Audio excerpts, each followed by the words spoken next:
नमस्कार दोस्तों, स्वागत है आपका स्टेनो गुरुजी यूट्यूब चैनल में। दोस्तों आज की वीडियो हम लोग प्रैक्टिस करने वाले हैं 120 शब्द प्रति मिनट की स्पीड से डिक्टेशन का यहाँ अभ्यास करेंगे और इस क्रम में हमारा 23वां वीडियो है। इससे पहले हमने 22 वीडियो अपलोड किए हैं। अगर आपने नहीं देखा तो आप हमारे प्ले लिस्ट में जाएंगे, क्रम वाइज जहाँ पे आपको वीडियो मिल जाएगा, आप प्रैक्टिस कर सकते हैं। वीडियो पसंद आया तो लाइक कर देना और चैनल को सब्सक्राइब कर देना ताकि आने वाला नोटिफिकेशन आपको सबसे पहले मिले।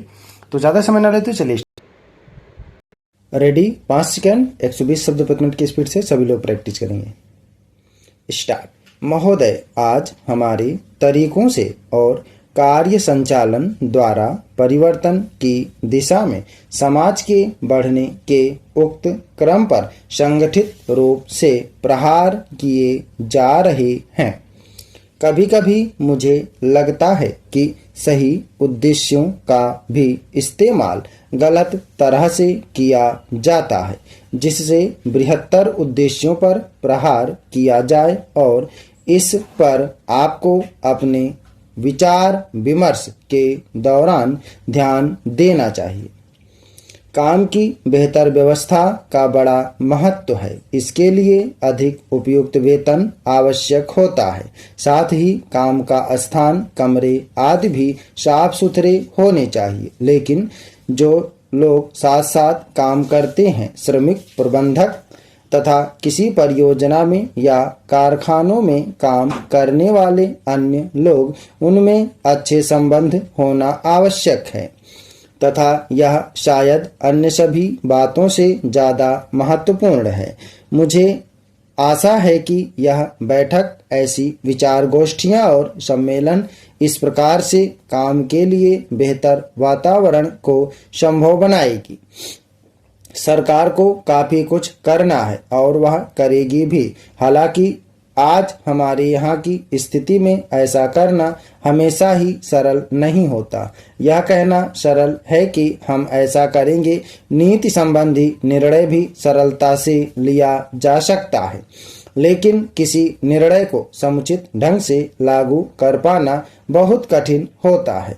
मैं यह बहाने की खोज के लिए नहीं कह रही हूँ, क्योंकि कठिनाइयाँ हों तो उन पर विजय पानी ही होती है और हम ऐसा करने के लिए कृत संकल्प हैं। लेकिन आपको पता होना चाहिए कि अमुक कठिनाइयां हैं और उन पर विजय पाने के लिए केवल इच्छा करने या वक्तव्य देने से काम नहीं चलता। इसके लिए स्थिति को समझना और दृढ़ निश्चय के साथ आगे बढ़ना होता है। चाहे रुकावटें कितनी ही बड़ी क्यों ना हो, कठिनाइयां कैसी भी क्यों ना हो, सरकार का यही संकल्प है। सार्वजनिक क्षेत्र को बहुत महत्वपूर्ण योगदान करना है। उसे यह काम अपनी उपलब्धियों द्वारा ही नहीं, बल्कि श्रमिकों की भागीदारी की भावना को अनुभव करते हुए करना है। मैं जानती हूँ कि आज यह भावना सभी श्रमिकों में नहीं है। मुझे यह भी पता है कि इसके लिए हमेशा उन्हें ही दोषी नहीं ठहराया जा सकता। हमने प्रयास ही नहीं किया है कि उन्हें ऐसा अनुभव होता रहे। मैं जानती हूँ कि प्रायः जो मजदूर किसी बांध के निर्माण में लगे हैं, उन्हें पता ही नहीं होता कि बांध होता क्या है। महोदय, हमने ऐसा प्रयास ही नहीं किया कि किसी परियोजना को एक ऐसा संयुक्त उद्यम माना जाए जिसमें उसके निर्माता, श्रमिकों, वहां रहने वाले अन्य मजदूरों, वैज्ञानिकों, प्रबंधकों तथा अन्य संबद्ध लोगों को भागीदारी का अनुभव हो।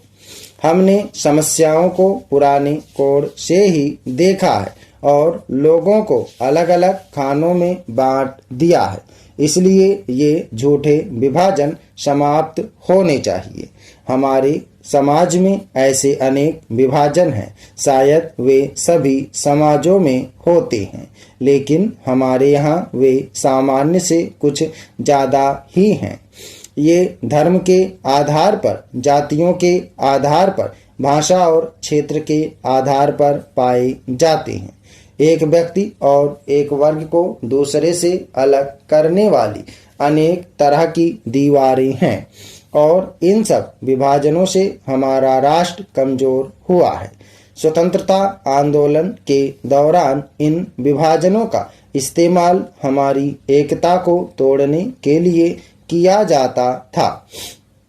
आज भी उन्हें उन लोगों को कमजोर बनाने के लिए काम में लाया जाता है जो एक होकर खड़े होना चाहते हैं, जो भिन्न भिन्न जातियों और धर्मों के होते हुए भी एक ही उद्देश्य से प्रेरित हैं। हमें यह सावधानी रखनी होगी कि ऐसे लोगों के समूह को कोई भी कमजोर ना कर सके। हमें ऐसे वर्गों का और विस्तार करने की कोशिश करनी चाहिए जिससे उनके अंतर्गत हमारे और भी अधिक ऐसे लोग आते जाएं जो एक विशेष उद्देश्य को पूरा करने के लिए कृत संकल्प हों, क्योंकि यही देश के हित में है। इसी से देश मजबूत बनेगा, देशवासी मजबूत बनेंगे, जिनके अंतर्गत कोई एक वर्ग ही नहीं बल्कि सभी वर्गों के लोग हैं। इसलिए संपूर्ण शिक्षा का अभिप्राय है कि हम केवल अपने अधिकारों के लिए संघर्ष न करें, बल्कि यह भी देखें कि हमारे प्रयासों का अल्पसंख्यक समूहों पर क्या असर पड़ेगा। औद्योगिक क्षेत्र सुगठित है, उसकी आवाज शक्तिशाली है, उसमें एकता है और इसलिए इसका प्रभाव पड़ता है। लेकिन हमारे देश में बहुत से ऐसे वर्ग हैं जिनकी आवश्यकताएं अन्य वर्गों से कहीं ज्यादा महत्व की हैं, परंतु उनमें एकता नहीं है।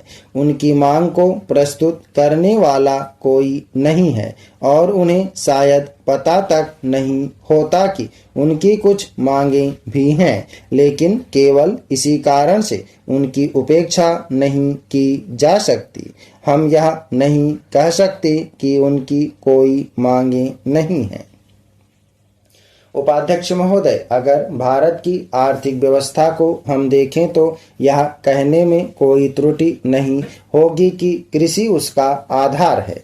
किसी भी देश की सामाजिक और आर्थिक स्थिति उस देश की भूमि की उत्पादन शक्ति पर निर्भर रहा करती है। यदि भूमि की उत्पादन शक्ति में कोई कमी हो जाती है तो उस देश की आर्थिक और सामाजिक स्थिति में भी कुछ परिवर्तन आरंभ हो जाता है। कृषि भारत के लिए एक आर्थिक व्यवस्था ही नहीं है, यह एक संस्कृति भी है। जो लोग आंदोलन में विश्वास रखते हैं, इनको पता ही होगा कि जितने भी आंदोलन इस देश में होते हैं वे समाज के नाम से, धर्म के नाम से, जाति के नाम से या राजनीति के नाम से होते हैं। ऐसे आंदोलनों में कोई भी समाज शामिल हो, लेकिन कृषि समाज उसमें शामिल नहीं होता है। उस आंदोलन के साथ कृषि समाज की सहानुभूति भी नहीं होती है। इसलिए यदि सभी बातों को ध्यान में रखकर हम देखें तो इस देश के लिए आवश्यक यह होगा कि हमारी संस्कृति की रक्षा के लिए और जीवन प्रणाली की रक्षा के लिए कृषि पर विशेष ध्यान दिया जाए। कृषि के क्षेत्र में इस वर्ष काफी प्रगति हुई है। यदि आप 1801 से 1901 तक का काल देखें तो आप देखेंगे कि हमारे देश में 31 अकाल पड़े जिनमें 4 करोड़ लोग मरे, लेकिन आज हमारे खाद्य मंत्रालय ने 100 रुपये मन के भाव पर गेहूं खरीदकर एक भी आदमी को मरने नहीं दिया।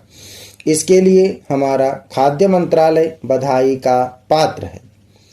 एक बात मैं विशेष रूप से इस अवसर पर कहना चाहता हूँ। आजकल हम लोग मानव शक्ति पर ज़्यादा ध्यान न देकर पूंजी पर ज़्यादा निर्भर रहने की कोशिश करते हैं।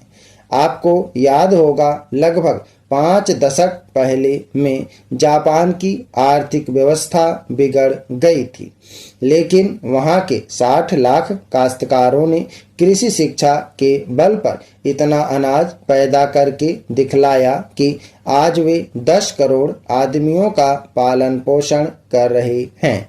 वहां पर 30 ऐसे विश्वविद्यालय हैं जिनमें कृषि की शिक्षा दी जाती है, जिनसे 16,000 छात्र प्रतिवर्ष शिक्षा प्राप्त करके निकलते हैं। आज हमारे देश में पर्याप्त कृषि विश्वविद्यालय स्थापित हो चुके हैं।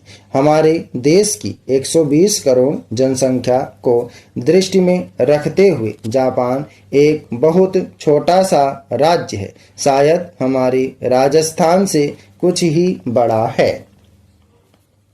उपाध्यक्ष महोदय, यह ठीक है कि हम प्रगतिशील हैं, लेकिन हमारी गति में तेजी आनी चाहिए।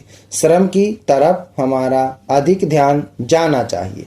जो पंचवर्षीय योजनाएं हमने बनाई हैं, उनमें हमारा लक्ष्य केवल यह नहीं था कि हम अधिक अन्न पैदा करें, हमारा लक्ष्य यह भी था कि अच्छे आदमी पैदा करें, जिससे कि भारत में रहने वाले प्रत्येक नागरिक का ठीक विकास हो। मैं इस बात से सहमत हूं कि राज्यों में जहां बहुमत के आधार पर विरोधी दलों की सरकारें हैं, उनको तोड़ने का अधिकार केंद्र को नहीं होना चाहिए। स्टॉप। धन्यवाद। ओके दोस्तों, आप लोग इसको प्रैक्टिस से सभी लोग मैटर को प्रैक्टिस और ट्रांसक्राइब करेंगे 120 शब्द प्रति मिनट की स्पीड से।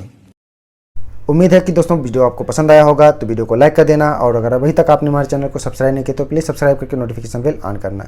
और दोस्तों, अगर आप डेली डिस्कशन चाहते हैं तो आप चाहें तो चैनल का मेंबरशिप ले सकते हैं या हमारे पेड ग्रुप को ज्वाइन कर सकते हैं। अधिक जानकारी के लिए आप हमें मेल कर सकते हैं। हमारी मेल ID है studyforstenographer@gmail.com। अपना बहुमूल्य सुझाव हमें कमेंट बॉक्स में जरूर देना। वीडियो को पूरा देखने के लिए बहुत बहुत धन्यवाद। Thanks for watching. जय हिंद, जय भारत।